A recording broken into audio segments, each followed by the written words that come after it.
Pekný deň želám, vážení občania. Chcel by som sa s vami podeliť s niečím, čo vlastne dostávam od ľudí na Facebook, čo telefonujú. A síce to, že ako asi dopadnú tieto voľby, čo vlastne sa bude diať. A chcem takýmto spôsobom vlastne zhrnúť a odpovedať všetkým, nech si každý urobí svoj názor. Ako som už predtým mnohokrát povedal, voľby sú najväčší podvod, aký kedy vôbec bol na území Slovenska spáchaný, čo sa týka teda legislatívy ohľadne volieb. Voľby sú vždy zmanipulované a nastavené tak, aby v politickej línii víťazom volieb bol vždy ten politický subjekt, ktorý je zaplatený najväčšími boháčmi v našej krajine, ktorí sú podporovaní jak v Európe, tak aj v Spojených štátoch amerických. Teda je úplne jasné, že koho oni chcú, tak ten bude v médiách preferovaný, ten bude v médiách vystupovať podľa toho, aké poradie si oni zvolia. A to poradie je zvolené. Teraz momentálne prebieha na Slovensku taký malý politický majdan, kde potrebuje Amerika aj s Európou sa zbaviť vlastne Fica a politickej strany Smer.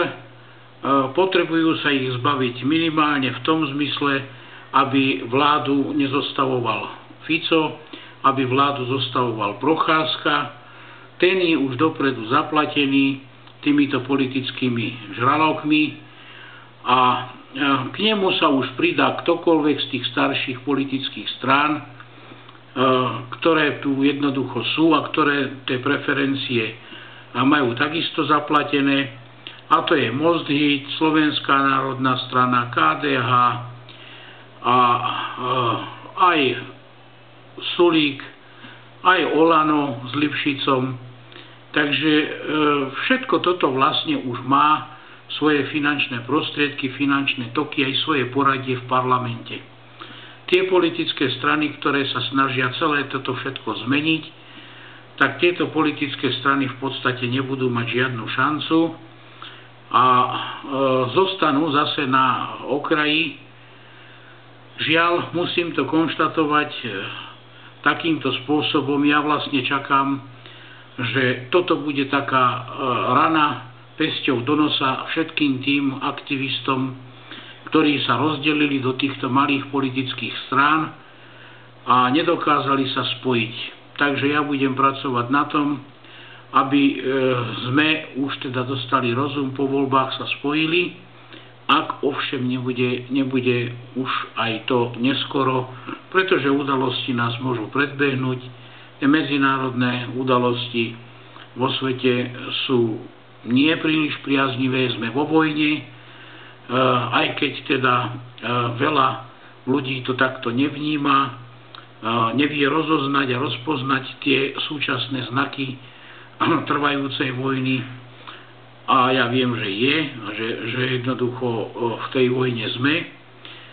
Prebieha momentálne tá mediálna vojna, to je jedno veľké bojové pole a popri tom prebiehajú aj iné taktické formy tejto vojny a to je migračná vlna, migračná politika v Európe, vytváranie majdanov, okupácia arabských krajín Američanmi a smerovanie vlastne vytvárania konfliktov v Európskej únii a všetko to má byť nasmerované vlastne na likvidáciu politickej, ekonomickej aj hospodárskej moci Ruska. Takže čo sa týka Rómov, keď sa nevyriešia tieto zásadné veci a nevytvoria sa v tomto štáte podmienky, ktoré by umožnili realizovať ten môj komplexný program riešenia problémov Rómov, ktorý je založený na tom, že pokiaľ sa s ním majorita nestotožní, tak žiadny program sa realizovať nedá a nemôže byť úspešný.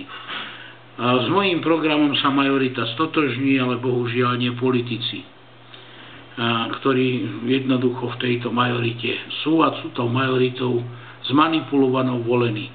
Takže toto musíme zmeniť a potom sa čokoľvek už iné dá robiť.